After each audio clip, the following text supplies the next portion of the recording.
Қазақстан президенті Қасым-Жомарт Тоқаев Ресейге барып, ТМД аумағында орыс тілін дамыту туралы 3 ай бұрынғы бастамасын тағы қайталап, қазақ қоғамында біраз сынға қалды. Оның сөзінше, 2023 жыл ұйым аумағында орыс тілінің жылы болмақ. Қазақстанда орыс тілі емес, қазақ тілі қолдауға мұқтаж екенін айтқан сарапшы, Ақордаға Кремльдің ықпалы уақыт өткен сайын күшейіп бара жатыр дейді.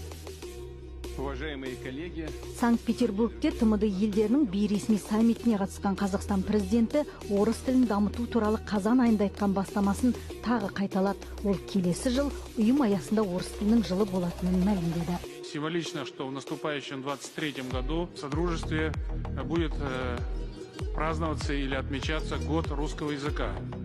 И практическое развитие получит инициатива Казахстана по созданию под эгидой СНГ международной организации по поддержке русского языка.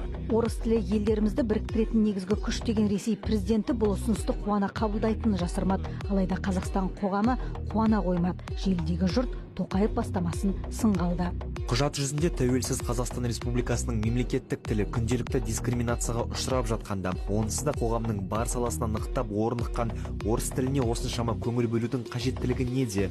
Үш тұғырлы тіл деп тағы да тыртыңдадық. Нәтижесінде төл тіліміз тұғырдың түбінде табанға тапталып қалды.